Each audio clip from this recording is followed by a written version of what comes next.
Goeiemôre vriende, dit is weer vir my 'n voorreg om 'n nuwe boodskapie te kan maak en vandag wil ek met julle die storie deel van die onkruid en die koring. En ja, dit is elke keer vir my so lekker om hierdie stukkie te lees en 'n mens moet eintlik net verder die hoofstuk aanlees en dan kry jy die antwoord op die verduideliking op die stukkie en dit is vir my so wonderlik toe ek dit vanoggend weer lees.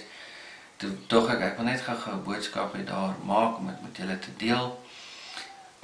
Dit staan in Matteus 13 vers 24 tot 30 en dan die verduideliking is bietjie verder aan vers 36 tot 43.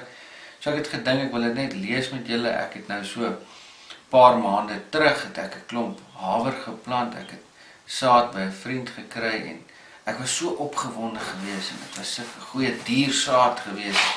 Ek het my land voorberei en mooi skoon gemaak en alles en ek het die saad gesaai en binne 'n paar dae het die haver halmpies begin opkom en dit was so mooi, dit het so grasberg gelyk. Nog 'n paar weke later en dan begin hoër raak en skape het begin gedeeltes van dit eet waarop ek hulle laat loop het en dit was so mooi. En ewe skielik as gevolg van al die water en kunsmis en die perfekte omstandighede van die seisoen en die grond en die lekker reën wat ons gehad het, toe begin haar onkruid ook op te kom. Maar nie hoe nie, klomp. En nou lyk dit eintlik rof, ek kan nou nie buite die video gaan doen nie, ek wou graag, maar die wind waai te erg, is amper asof Augustus nou eers in September kom.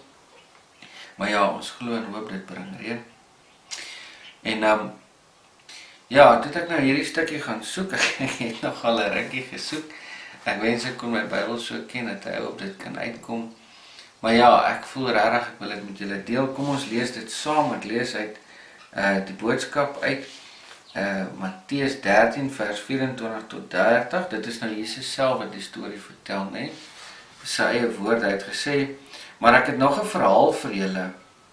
Vergelyk nou hierdie verhaal met 'n geestelike waarheid oor hoe God in die wêreld regeer.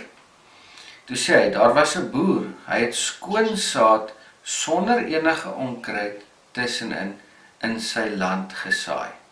Daardie nag terwyl almal slaap, kom sy vyand skelm en saai 'n klomp onkruid tussen sy koring. Hierdie onkruid het baie soos koring gelyk, maar toe die oes kom, was daar nie 'n enkele koringaar aan daai plante nie. Die koring en die onkruid het natuurlik lustig saamgegroei. Toe die koringare begin vorm, kom die plaaswerkers die probleem agter. Hulle sien toe nou party van die plantjies is nie koring nie en party is. Hulle is toe reguit na die boer toe en sê, meneer, jy het dan sulke mooi skoon saad gesaai, hoe is dit moontlik dat die land so vol onkruid staan? Die boer sê toe, wie anders is dit as die vyand wat so iets sal doen? Moet ons die lande gaan skoonmaak, wou die werkers weet. Nee, sê die boer, net dan trek julle van die koring saam met die onkruid uit, want hulle lyk mos nou dieselfde. Die onkruid moet nou maar saam met die koring groei, tot die koring ryp is. As ons begin oes, sal ons eers die onkruid uithaal en verbrand, en dan kan ons die koring oes in die skuur bære. En toe gaan die storie nou aan, Jesus het voortgegaan en nog verhale vertel, maar daar kom nooit 'n antwoord vir die storie. Nou, baie mense dink, hulle weet wat hierdie beteken. Maar die disippels het dit nie verstaan nie, en toe later die dag, toe vra hulle vir die disippels, daarna het Jesus en sy getrouste volgelinge, vers 36, daarna is Jesus en sy getrouste volgelinge alleen huis toe. Daar kom van hulle na hom toe en sê, Here, ons verstaan nie mooi wat u met die verhaal van die onkruid bedoel nie, verduidelik dit asseblief vir ons. Jesus het toe begin verduidelik, die boer wat die skoon saad saai is die seun van God, dit is Jesus. Die land waarin hy saai kan vergelyk word met die wêreld. Die goeie saad is die mense in die wêreld wat God dien. Die onkruid is die mense wat die bose dien. Die vyand wat die onkruid saai, is die duiwel self. Die oestyd verwys na die tyd wanneer God die mense finaal kom oordeel. Die mense wat die oes insamel is die engele van God. Nou het ons die sleutel om dit verhaal te verstaan. Kom ons sit nou alles bymekaar. Ons het gesien dat die onkruid na die oes een kant toe gegooi en verbrand word. Wanneer God mense finaal kom oordeel, gaan hierdie wêreld net so aan die einde kom.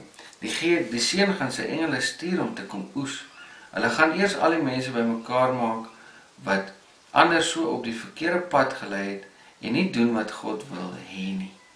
Vir hierdie mense is daar dan net geen uitkoms meer nie, net die vlamme van die hel.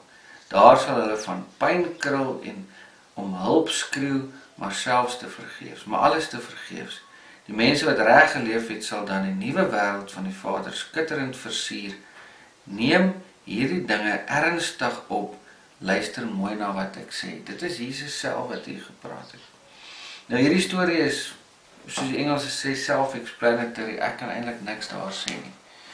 Al wat ek vir julle wil sê vandag is daar moet 'n baie duidelike verskil wees tussen jou en 'n nie-volgeling van Christus. Want soos hierdie mense na die boer toe gekom het en gesê het, luister hier so boer, maar kan ons nie nou die onkruid gaan uittrek nie? Toe sê die boer, nee wag, nou trek hulle van die koring ook uit. Ons kan nie die verskil sien nie, want het is nog te gou. Maar ons weet die oes is naby, ons weet die plante raak ryp. En as jy nie vrug gaan dra nie, as jy nie gaan uitstaan as 'n koringhalm, 'n kind van die Here met vrugte aan nie, dan gaan jy uitgetrek word. Dit is 'n feit, dit staan so in die woord van God. Jesus self het dit gesê. So ek wil vandag vir jou vra, is jy van die onkruid of is jy van die koring? En as jy nie vandag koring is nie, wil ek vra, maak jou saak met die Here reg, dit is tyd. Die tyd is so min, ons kan nie net verwys na die wegraping of die wederkoms of wat ook al jy glo nie, die eindtyd nie.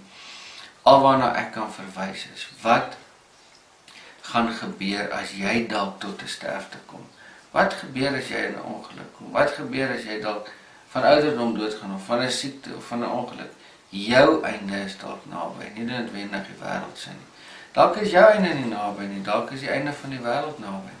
Ek en my vrou lê vanoggend in die bed en gesels en ons gesels so oor alles wat alweer aangaan in ons wêreld en al die dinge, die vieslike goeters wat aangaan. Vieslike goed wat op YouTube en Facebook en op TikTok en al die goeters is. En toe sê sy vir my man, dit moet die einde van die wêreld wees. Die einde van die wêreld moet so naby wees, want dis vieslik. Die speelgoed wat hulle vir kinders verkoop in die winkels, dis hatlik. Sê ek van my vrou, dit is so. En kyk net hoe erg moes Sodom en Gomorra nie gewees het nie. Dit reën nog by ons water, daar's nog wolke in die lug. Sodom en Gomorra het soveel sonde gedoen dat dit vuur en swaal gereën het en alles is verteer. Hoe lank het ons nog oor? As ons kyk na hoe vieslik hierdie wêreld is. Ek dink ons is al so naby aan Sodom en Gomorra. Ek wonder partykeer of ons nie al verby hulle is nie. Want die wêreld raak nou vieslik. So ek wil vandag vir jou vra, staan jy uit as 'n kind van die Here of is jy maar net deel van die wêreld? Jy kan nie wegkruip agter ander mense nie. Jesus gaan ons kom haal en hy gaan ons oordeel. En as jy nie reg is nie, gaan jy nie na die nuwe wêreld toe nie. So ek daag jou vandag uit, maak jou saak met die Here reg. Maak seker jy staan uit en moenie skaam wees voordat jy Christen is nie. Mense sal jou oordeel. Mense sal neerkyk op jou, mense sal vir jou grief gee, jy gaan pressure kry. Die duiwel hou nie daarvan as jy 'n kind van die Here is nie. Die duiwel hou nie daarvan as jy uitstaan nie. Dinge gaan moeilik wees, daar gaan moeilike goed met jou gebeur, maar weet jy wat? Dis nie vir jou nie, dis vir die Here.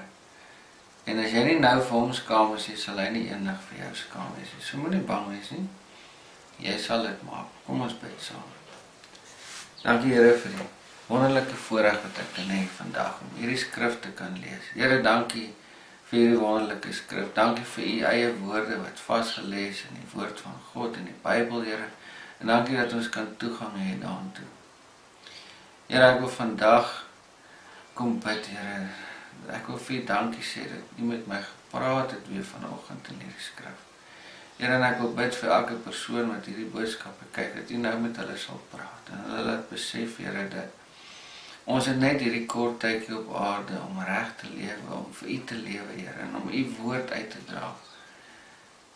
En daar gaan net soveel mense hemel toe gaan, sodat ons na U toe lei, Here. Wat 'n groot verantwoordelikheid dit nie is nie. En ek wil bid dat U met elke persoon wat hierna luister vandag, klop aan sy hart, sy deur, maak hom bekommerd oor sy eie lewe, Here, en ook oor die lewe van sy of haar familie, gesin, vriende, familie, almal, Here. Maak ons bekommerd vir ons eie siele en vir die siele rondom ons, dat ons U werk sal doen. Here, ek het U lief en ek loof en prys U naam, en ek sê vir U dankie vir U bloed, en dankie vir U genade, Here. Bekragtig ons om U disippels te wees en om U woord uit te dra. In die naam van Jesus. Amen.